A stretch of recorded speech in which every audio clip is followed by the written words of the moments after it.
اعوذ باللہ من الشیطان الرجیم بسم اللہ الرحمن الرحیم فلما احس عیسى منهم الكفر قال من انصاری الى اللہ قال الحواریون نحن انصار اللہ آمنا باللہ واشہد بأننا مسلمون ربنا آمنا بما انزلت واتبعنا الرسول فاكتبنا مع الشاہدین ومكروا ومكر الله والله خير الماكرين۔ السلام علیکم ورحمۃ اللہ وبرکاتہ۔ میری پیاری شہزادی بہنوں، کیسے ہیں آپ؟ اللہ سبحانہ وتعالی ہمیں قرآن پڑھنے کی، اس پر عمل کرنے کی، اس سے محبت کرنے کی اور اس کی ہمارے قبر اور حشر کے میدان میں ساتھی ہونے کی دعا کرنے کی توفیق عطا فرمائے، آمین آمین آمین۔ چلیں جی، آج ہم آیا نمبر 52 سے پڑھیں گے اور ہم حضرت عیسیٰ علیہ السلام کے بارے میں پڑھ رہے ہیں۔ ماشاءاللہ ماشاءاللہ کافی ساری معلومات ہمیں حضرت عیسیٰ کے بارے میں پتہ چلی ہیں، اور جو کہ ہم اپنے بچوں کے ساتھ شیئر کر سکتے ہیں، ہم اپنے کو ورکرز کے ساتھ شیئر کر سکتے ہیں، جو لوگ ایسے ملکوں میں رہتے ہیں جہاں پر ان کا عیسائیوں کے ساتھ بہت زیادہ انٹریکشن ہوتا ہے، جیسے امریکہ میں رہنے والے، کینیڈا میں رہنے والے یا یورپ میں رہنے والے، ان کے لیے یہ انفارمیشن بہت ضروری ہے۔ اور ہمیں ساری زندگی پتہ ہی نہیں چلتا، کیونکہ ایک دفعہ میں نے بھی یہ تجربہ کیا اور میں نے اپنی مسجد کے بچوں سے کہا کہ آپ نے مجھے بتانا ہے کہ حضرت عیسیٰ کے کیا میریکلز ہیں، اور انہوں نے بھی گوگل سرچ کر کے اور وہ ساری چیزیں لکھ کر آئیں جو کنفرمڈ باتیں نہیں ہیں، جو بنی اسرائیلی روایات ہیں وہ لے آئے، لیکن قرآن کی بات نہیں لے کر آئے۔ تو میں نے ان کو بتایا کہ دیکھو، قرآن میں اللہ سبحانہ وتعالیٰ نے جو بات بتائی ہے وہ کنفرمڈ ہے، اس میں کوئی شک و شبہ نہیں ہے، اور وہ سارے کے سارے معجزات اللہ سبحانہ وتعالیٰ بتا رہے ہیں، اور ایک جگہ پہ سورہ آل عمران کے بیچ میں کافی ساری معلومات آپ کو مل جائیں گی۔ تو الحمدللہ کہ یہ باتیں ہم کو پتہ ہونی چاہیے۔ آپ یہ نوٹ کر لیں کہ سورہ آل عمران میں کس جگہ پر حضرت عیسیٰ کے معجزات کا ذکر ہے، اور آج ہم آیا نمبر 52 سے شروع کریں گے۔ حضرت عیسیٰ علیہ السلام کے بارے میں ہی آیات ہیں۔ اعوذ باللہ من الشیطان الرجیم، بسم اللہ الرحمن الرحیم۔ رب اشرح لی صدری ویسر لی امری واحلل عقدۃ من لسانی یفقہوا قولی ربنا زدنا علما، آمین۔ فلما، پھر، لما جب، احسا محسوس کیا، ہا سین سین سے ہے، حس کس کو کہتے ہیں؟ سینس کو، جیسے ہماری 5 سینسز ہیں نا، اور ان سے ہم چیزوں کو محسوس کرتے ہیں، تو وہی ورڈ ہے یہ، احسا محسوس کیا، عیسیٰ علیہ السلام نے، منہم ان سے، یعنی یہود سے، بنی اسرائیل سے، الکفر کفر کو، یعنی انہوں نے محسوس کیا کہ یہ مجھے ڈینائی کریں گے، یہ میرا کفر کر رہے ہیں۔ قالا، تو حضرت عیسیٰ علیہ السلام نے کہا، قاف واو لام سے ہے، من کون، انصاری، انصاری نون صاد را سے ہے، مددگار، کون مددگار ہے میرا، اللہ طرف اللہ کی، یعنی اللہ کے راستے میں میرا کون مددگار ہوگا۔ قالا، کہا، الحواریون، حواریون حواری کی جمع ہے، حواری ہا واو را حور سے، اور حور جو ہے نا وہ سفیدی کو کہتے ہیں، جیسے آنکھوں کے اندر جو سفیدی ہوتی ہے، اور حور بھی اسی ورڈ سے نکلا ہے۔ تو یہ لوگ جو حواری تھے، جو کہ ان کے دلوں کے اندر کوئی میل نہیں تھی اور ان کے سفید دل تھے، صاف پاک، تو اس لیے ان کو حواری کہا جاتا ہے، دلوں کے صاف ہونے کی وجہ سے، عبادت گزار ہونے کی وجہ سے، اور یہ مددگار کے معنی میں ہی آیا ہے کہ مدد کرنے والے کو۔ قالا، کہا، الحواریون حواریوں نے، نحن انصار اللہ، ہم اللہ کے انصار ہیں، ہم اللہ تعالیٰ کے مددگار ہیں، یعنی دنیا میں اللہ تعالیٰ کے دین کے کام کرنے والے ہیں۔ آمنا، ہم ایمان لائے، باللہ اللہ پر، وشہد اور گواہ رہیے، بِأَنَّا کہ بے شک ہم سب، مسلمون اللہ تعالیٰ کے فرمانبردار یعنی مسلمون ہیں۔ اب آپ دیکھ لیں کہ یہاں پر وہ کون سا ورڈ یوز کریں، مسلمون، ٹھیک ہے نا. عیسائی نہیں اپنے آپ کو کہہ رہے, یہودی نہیں کہہ رہے اپنے آپ کو. جس طرح ہم کو بھی حنفی, شافعی, مالکی, حنبلی نہیں کہنا چاہیے, ہم کو مسلمان کہنا چاہیے اپنے آپ کو, اور اسی کے ساتھ سب کی تسلی ہونی چاہیے. تو انہوں نے کہا کہ گواہ رہی ہے کہ بے شک ہم مسلمان ہیں. ربنا, اے ہمارے رب, اور ساتھ ہی انہوں نے دعا بھی کر دیا, ہمارے رب, آمنا, ہم ایمان لائے, بما, ساتھ اس کے جو, انزلتا, نازل کیا تو نے, نون زالام سے ہے, واتبعنا, اور ہم نے پیروی کی, تابعین, اتباع جو ہوتا ہے نا, اتباع وہ کہ ہم نے اتباع کیا, ہم نے پیروی کی, الرسول, رسول کی, یعنی عیسیٰ علیہ السلام کی.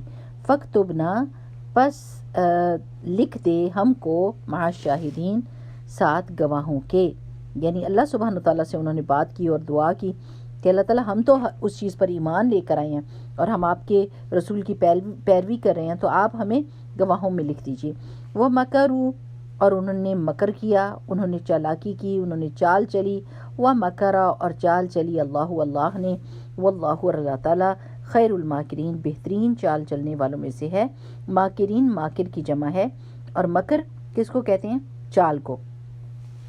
اچھا جی, اب ہم دیکھتے ہیں کہ یہ آیت ہمیں کیا بتاتی ہیں. عیسیٰ علیہ السلام دیکھ رہے تھے کہ یہود جو ہیں ان کی یہ عادت تھی کہ جب ان کو پیغمبر کی باتیں تنگ کرنے لگ جاتی تھیں, پیغمبر ان کو برائیوں سے روک رہے ہوتے تھے, تو تب ان کے لیے ایک ہی راستہ ہوتا تھا, وہ پیغمبر کو قتل کر دیا کرتے تھے. جیسے کہ روایات میں آتا ہے کہ حضرت یحییٰ کو ایک یہود رئیس نے جو تھا, ایک ناچنے والی کے کہنے کے اوپر ان کا سر اڑوا دیا, ان کا سر قلم کروا دیا. تو یہ اپنے پیغمبروں کی کوئی قدر نہیں کیا کرتے تھے, اور ان کو مارنے میں کوئی ان کو شرم یا جھجک نہیں تھی. تو حضرت عیسیٰ نے یہ دیکھا کہ یہ اس بات پر تلے ہوئے تھے کہ حضرت عیسیٰ کو بھی قتل کر دیں. تو حضرت عیسیٰ نے یہ کہا کہ کون میرا مددگار ہوگا اللہ کے دین کے کام کے لیے. اب آپ جیسے دیکھیں کہ رسول اللہ صلی اللہ علیہ وسلم جب مشرکین مکہ نے انکار کیا, تو رسول اللہ صلی اللہ علیہ وسلم حج میں آنے والے لوگوں کے خیموں کے پاس جا کے کیا کہا کرتے تھے کہ کون مجھے پناہ دے گا تاکہ میں اللہ کے دین کا کام کروں. اور مشرکین مکہ نے تو ساتھ نہیں دیا, لیکن انصار مدینہ بہت سارے مسلمان ہو گئے, اور انہوں نے رسول اللہ صلی اللہ علیہ وسلم کو اپنے شہر میں لیا, اور پھر وہاں سے اسلام نے کتنی ترقی کی. تو ایسے ہی حضرت عیسیٰ بھی ان سے کہتے ہیں کہ کون میرا ساتھی ہوگا. تو حواریوں نے یہ کہا کہ ہم اللہ کے دین کے مددگار ہوں گے. ٹھیک ہے نا.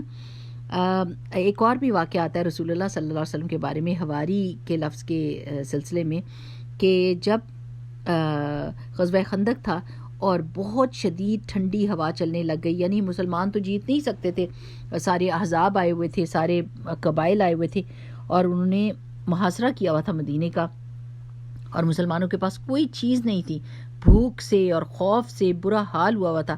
تو رسول اللہ صلی اللہ علیہ وسلم نے جس دن آندھی چلی اور بہت ٹھنڈی ہوا تھی اور کفار کے خیمے اکھڑ رہے تھے اور ہانڈیاں الٹ رہی تھیں, اس وقت پوچھا کہ کون ہے جو جا کے دشمن کی صورتحال کو جان کر اور واپس آئے گا اور مجھے بتائے گا. اور رسول اللہ صلی اللہ علیہ وسلم نے آواز دی, لیکن کسی نے جواب نہیں دیا سوائے سیدنا زبیر بن عوام رضی اللہ تعالیٰ عنہ کے. انہوں نے کہا یا رسول اللہ صلی اللہ علیہ وسلم میں جاتا ہوں. آپ نے پھر دوسری دفعہ سوال کیا, پھر زبیر رضی اللہ تعالیٰ عنہ نے جواب دیا یا رسول اللہ میں جاتا ہوں. تیسری بار کہا تو پھر انہوں نے ہی جواب دیا. تو رسول اللہ صلی اللہ علیہ وسلم نے فرمایا ہر پیغمبر کا ایک حواری ہوتا ہے, اور میرا حواری زبیر رضی اللہ تعالیٰ عنہ ہیں. تو اچھا بات بائبل سے یہ پتہ چلتا ہے کہ حضرت عیسیٰ کے حواری جو تھے وہ 12 تھے. جب حضرت عیسیٰ علیہ السلام نے یہ کہنا شروع کر دیا کہ میں سبت کے احکام میں تخفیف کا اعلان کروں گا, یعنی وہ کہہ رہے تھے نا کہ میں آسانی کرنے کے لیے آیا ہوں, آپ کے لیے وہ چیزیں حلال کرنے آیا ہوں جو حلال تھیں لیکن آپ کی زیادتیوں کی وجہ سے آپ پر حرام ہوئی. تو یہود کے ہاتھ میں یہ ایک آ گیا بات کہ یہ شخص ملحد ہے اور یہ تورات کو بدل دینا چاہتا ہے, تو اس کو مارنا ہی ہے. اب حضرت عیسیٰ جو تھے وہ ملک شام میں بھی جا کر تبلیغ کیا کرتے تھے, اور وہاں پر کتنے سارے لوگ صحت یاب ہوئے اور انہوں نے ایمان قبول کیا. تو یہ بات یہود کو بہت زیادہ کھل رہی تھی اور وہ ان کی جان کے در پہ ہو گئے تھے. آپ علیہ السلام کے حواریوں میں سے ایک شخص نے یہود سے بہت بڑی رقم بطور رشوت لی اور مخبری کی کہ اس وقت عیسیٰ علیہ السلام فلاں پہاڑی پر مقیم ہیں۔ چنانچہ یہود ایک یعنی مسلح جماعت کے طور پر پہاڑی پر پہنچ گئے اور آپ کو گرفتار کر لیا۔ یہ صورتحال دیکھ کر آپ کے باقی حواری جو تھے 11 حواری جو تھے وہ بھی تتر بتر ہو گئے۔ ان کے پاس تو صرف 2 تلواریں تھیں اور وہ ایک بڑی جماعت کا مقابلہ تو کر بھی نہیں سکتے تھے۔ اس وقت حضرت عیسیٰ علیہ السلام نے دعا مانگی اور اللہ تعالیٰ نے ان کو تسلی دی کہ یہ تو آپ کا بال بی کا نہیں کر سکتے، کچھ نہیں کر سکتے۔ اب قیصر روم کی طرف جو حاکم شام مقرر تھا اس کا نام ہیروڈس تھا۔ یہ لوگ پکڑ کے حضرت عیسیٰ کو ان کے پاس لے گئے اور کہنے لگے کہ یہ ملحد ہیں، اور ایسی الزام لگائے جس کی وجہ سے بادشاہ تڑپ جاتا کہ یہ جو ہے یہ خود کو بادشاہ کہتا ہے اور یہ کہتا ہے کہ قیصر روم کو ٹیکس نہ دو۔ حضرت عیسیٰ نے کہا میں نے ایسی کوئی بات نہیں کی، نہ تو بادشاہ کو ان کے خلاف کوئی دلیل ملی اور نہ ہی وزیر کو، اور انہوں نے کہا کہ ہم یہ کام نہیں کریں گے، ہم بے گناہ بندے کو نہیں ماریں گے۔ تو جب انہوں نے یہود کے علماء نے بہت زیادہ اصرار کیا تو انہوں نے کہا میں تمہارے کہنے پہ سولی دیتا ہوں مگر اس کا گناہ تم پر اور تمہاری اولادوں پر ہوگا۔ اور یہود نے ضد میں آ کر یہ بات بھی تسلیم کر لی کہ ہو یہ بات یعنی اس کا گناہ ہم لے لیتے ہیں۔ اب صلیب پر کون چڑھا تھا یہ اب دیکھنے کی بات ہے کہ صلیب پر چڑھا تو چڑھا کون۔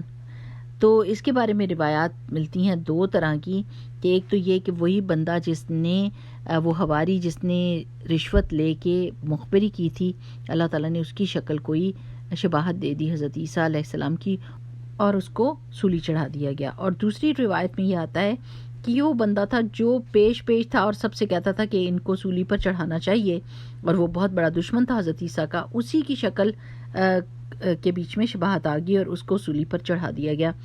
بہرحال جو بھی بات ہو، ہم کو یہ پتہ ہے کہ اللہ سبحانہ وتعالیٰ نے حضرت عیسیٰ کو جسم اور روح کے ساتھ اٹھا لیا تھا، اور وہ قیامت سے پہلے ایک دفعہ پھر زمین پر آئیں گے، اپنی زندگی جئیں گے اور پھر فوت ہوں گے اور پھر اس دنیا سے جائیں گے۔ اچھا، اگر انجیل دیکھیں نا، انجیل برنباس ایک انجیل ہے جس کو عیسائیوں نے روک دیا ہے کہ لوگوں تک نہ پہنچے، لیکن اس کے بیچ میں یہ بات لکھی ہوئی تھی کہ عینی شاہد تو کوئی تھا ہی نہیں حضرت عیسیٰ کے صلیب دینے کے وقت کہ وہ جانتا کہ انہی کو صلیب دیا گیا کہ نہیں۔ حتیٰ کہ یہ اناجیل، یہ 4 انجیلیں جو ہے نا، مارک، میتھیو، لوک، جان، یہ سب کی سب ایسی بائبلز ہیں جس کے لکھنے والا اس وقت جب صلیب دی جا رہی تھی تو اس وقت کوئی بھی عینی شاہد نہ تھا، اور یہ اناجیل 2 صدی عیسوی میں مرتب ہوئیں۔ یہ مؤلفین سیدنا عیسیٰ کے حواریوں کے شاگرد ہیں۔ ذرا دیکھ لیں کہ آپ اس وقت شاگردوں نے لکھی ہیں، اور صلیب کے موقع پر ایک بھی حواری موجود نہ تھا، وہ تو تتر بتر ہو گئے تھے۔ انجیل برنباس کا مؤلف برنباس حواری ہے، وہ حواری تھا، اور یہ انجیل رسول اللہ صلی اللہ علیہ وسلم کے زمانے سے 100 سال پیشتر عیسائیوں میں مشہور اور معروف تھی۔ اس میں یہ عبارت موجود ہے کہ تب فرشتوں نے باقرہ سے کہا کیونکہ یہودا عیسیٰ کی شکل میں تبدیل ہو گیا، اور یہ یہودا وہی حواری ہے جس نے حضرت عیسیٰ کی مخبری کی تھی۔ یہ انجیل برنباس چونکہ عیسائیوں کے تمام مشہور و معروف عقائد یعنی الوہیت، مسیح عقیدہ، یہ جو ٹرینٹی ہے اور کفارہ مسیح کی تردید کرتی ہے، وہ کہتی ہے کہ حضرت عیسیٰ الہ نہیں ہے، دیر از نو ٹرینٹی کانسیپٹ، اور عیسیٰ علیہ السلام ہمارے گناہوں کا کوئی مداوع نہیں کر کے گئے، اپنے خون بہا کے ہمارے گناہوں کو نہیں لے کر گئے۔ تو وہ یہ کہتے ہیں لہٰذا اہل کلیسا نے یعنی ویٹیکن نے، عیسائیوں نے اس انجیل کو الہامی کتابوں کے زمرے سے ہی نکال دیا اور اسے ضبط کر لیا، تاہم ابھی بھی یہ کتاب ناپید نہیں ہوئی دنیا میں موجود ہے۔ اسلام سے پیشتر عیسائیوں کے کئی فرقے موجود تھے جو سیدنا عیسیٰ علیہ السلام کے مصلوب ہونے کے منکر تھے، ان کو پتا تھا کہ حضرت عیسیٰ کو صلیب نہیں چڑھایا گیا، لہٰذا عیسائی یہ نہیں کہہ سکتے کہ حضرت عیسیٰ کے صلیب پر چڑھنے میں سب متفق علیہ ہیں، سارے متفق ہیں، نہیں، بالکل یہ غلط بات ہوگی، ایسا نہیں تھا۔ تو چلیں الحمدللہ آج ہم نے اتنا پڑھ لیا کہ اللہ سبحانہ وتعالیٰ نے حضرت عیسیٰ کو صلیب پر چڑھنے سے بچا کر اور جسم اور روح کے ساتھ اس دنیا سے اٹھایا، اور ان کی چال کے بدلے میں ایک چال چلی اب یہ ایک اصول ہے، اللہ سبحانہ تعالیٰ کے ناموں میں سے بھی ماکر نہیں ہے اور اللہ تعالیٰ کی صفات میں سے بھی یہ نہیں ہے. اب یعنی نہ تو یہ اللہ سبحانہ تعالیٰ کے ذاتی ناموں میں سے ہے اور نہ اللہ سبحانہ تعالیٰ کے صفاتی ناموں میں سے، ٹھیک ہے.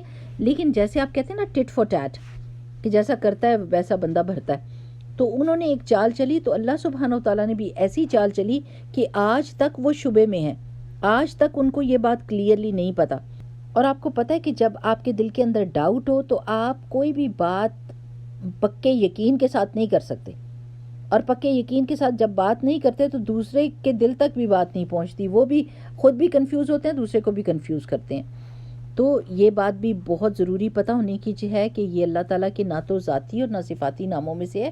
لیکن یہ ایسا ہی سمجھ لیں جیسے پیچھے آپ نے پڑھا تھا نا کہ اللہ یستہزئ بہم، اللہ تعالیٰ مذاق اڑاتا ہے ان کا. حالانکہ اللہ سبحانہ تعالیٰ تو ہم کو بھی منع کرتا ہے کہ مذاق اڑائیں، لیکن چونکہ وہ کہتے تھے کہ انما نحن مستہزئون، کہ ہم مذاق اڑاتے ہیں مومنوں کا، تو اللہ تعالیٰ کہتے ہیں اللہ تعالیٰ ان کا مذاق اڑاتا ہے. ٹھیک ہے نا. تو یہ ایک اسلوب ہے عربی کا، اسلوب ہے بات کرنے کا، کہ جیسے ہم کہتے ہیں ٹٹ فور ٹیٹ، جو کرے گا وہی بھرے گا. ٹھیک ہے نا. تو انشاءاللہ باذن اللہ اللہ سبحانہ تعالیٰ ہم سب کے لیے آسانی کرے، اور اللہ تعالیٰ ہمیں بھی شاہدوں میں لکھ دے. جب ایسے پڑھے نا کہ کوئی بہت پیاری دعا کر رہا ہے کسی بھی قرآن کی سٹوری میں، تو خود بھی اپنے لیے وہ دعا مانگ لیا کریں کہ اللہ سبحانہ تعالیٰ ہم تو ایمان لائے ہیں آپ پر، اور وہ سب چیزیں جو آپ نے نازل کی تھی ان پر اور آپ کے رسولوں اور پیغمبروں کے اوپر، تو اللہ تعالیٰ ہمیں گواہوں میں لکھ دے. آمین. بارک اللہ فیکم. سبحانک اللہم و بحمدک، نشہد ان لا الہ الا انت، نستغفرک و نتوب الیک. السلام علیکم ورحمۃ اللہ وبرکاتہ.